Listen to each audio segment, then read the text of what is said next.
Goeiemôre julle almal, dit is maandagoggend hier en dis die 30ste Maart in die jaar 2026. My voorreg om bietjie met jou te gesels, Leonora saam met my in die plek wat ek deel. En dis 'n voorreg. Ek het sommer hier in my hart so opgewonde net. Ek weet nie waar dit is nie, maar ek weet dis die tyd, die mees belangrikste tyd van die jaar is hierdie week aan die kom. Dit is die tyd wat ons herdenk wat Jesus vir ons gegee het, die ewige lewe aan daai kruis. Ons moet dit nooit vergeet nie. Dit word baie keer 'n ritueel, ons dink aan paaseiers en al sulke dinge. Maar ons moet net een ding onthou. Wat was die bedoeling van daai keuse vir my en vir jou? Nou ek gaan daarby uitkom, maar ek is nog voor dit. Ek wil graag die aanloop mooi praat en dit gaan oor Moses. En wat gebeur het daar by Moses toe hulle uit 400 jaar slawerny het gekom het en die Here gaan kies vir Moses. Nou hierdie teks is 'n baie interessante teks en ek wil hom vanmôre vir jou lees. Kom ek lees hom vir jou uit Eksodus 4 uit. Eksodus 4. Nou kom die Here en daar's 'n brandende doringbos wat skielik ontplof en die Here praat met hom deur 'n engel daardeur. En toe het Moses nou morsdood geskrik en die Here sê vir hom, jy moet nou dit doen en jy moet dit doen. En Moses antwoord hom. Nou baie van die mense met wie ek nou praat, die Here wil jou gebruik. Ek wil nou vandag vir jou sê, die Here wil jou gebruik. Dis nie te sê jy moet nou alles los en Rusland toe gaan, of jy moet nou gaan preek, of jy moet die stadion, Ellis Park gaan hier, en nou moet jy hom vol kry nie. Dis nie wat ek vir jou sê nie. Maar die Here wil jou gebruik. Nou hoe gebruik hy jou?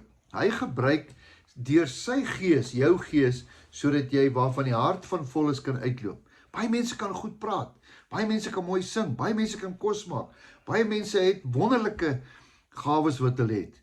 Maar die belangrikste is, ons moet iemand bereik. Nou, God kry vir Moses, en Moses is op 'n slegte plek. Eerstens, hy het 'n klag teen hom, dat hy 'n moordenaar is. Nou kom vat die Here en sê, jy moet terug gaan sien toe. Ek weet nie wat jy sou gedoen het nie, maar ek sou die moeilikheid gewees het. En die tweede ding, hy het 'n spraakgebrek gehad. Kom ons lees 'n bietjie, wat sê die Here daarvan?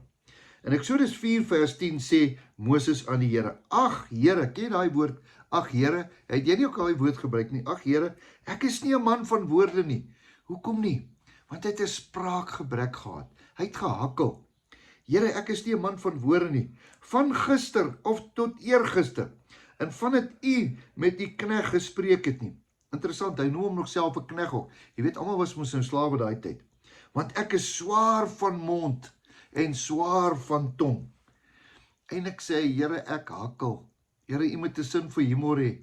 Ek moet nou daai 2,5 miljoen mense moet ek nou uit Egipte gaan uithaal. Maar Here, ek hakkel. Here, ek kan u tog nie sien nie.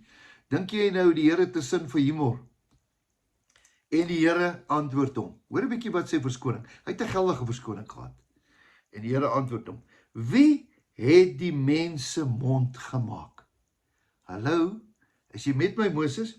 En wie maak stom of doof, siende of blind? Dit is ek, die Here. Nou, gaan dan nou heen. Ek sal met jou mond wees en jou leer wat jy moet sê. Maar hy sê, ag Here, stuur tog deur wie u wil stuur. Nou ja, ons almal is gebroken. Ons almal maak foute. Ons almal het beperkings. Baie keer sit ek nou kyk, Sondag was ons in die kerk en daar kry ons iemand, hy breek die woord so mooi oop. Nie almal het daai gawe nie. Party mense is teachers, party is preachers, party is evangeliste, party is profete. Maar ergens is daar iets wat jy kan doen. Ek wil vandag met jou praat. Hierdie bediening wat ons elke dag vir jou gee, gaan niks beteken. As jy nie net vat, o ja, dis mooi, jy moet hierdie woord vat en jy moet begin iets te doen. Eendag het iemand gesê, 2/3 van God se naam beteken go. Doen iets. Moenie die mense met die Bybel oor die kop slaan nie, asseblief. Moenie daar vir hulle te bind en ontbind en bestraf en die duiwels uit hulle uitjaag nie. Nee, gaan wees net Jesus vir iemand. Gaan net na iemand toe. Sit jou hand op sy skouer. Weet jy wat? Ek bid vir jou. Miskien sê die Here dalk vir jou, hy wys vir jou iemand dalk in sy gesig voor jou. En dan bel jy daai dame of jy bel daai man en sê, kan ek vir jou bid? Ek wil net vir jou sê, jy is kosbaar vir die Here. Jy weet dalk nie dat daai persoon in die grootste krisis in sy lewe is of in haar lewe is. En daai oproep van jou kan net die verskil maak. Dit is wat ons van praat. Jy hoef nie te preek nie. Eendag het iemand gesê, go and preach the gospel. And if necessary, use words.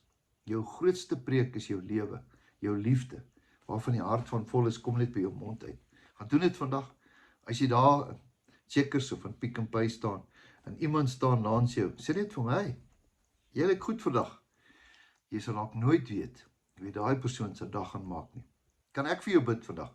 Ek wil vir jou bid, ja, ek wil vir jou bid. Want baie keer, deur vir ander mense te bid, bless die Here jou.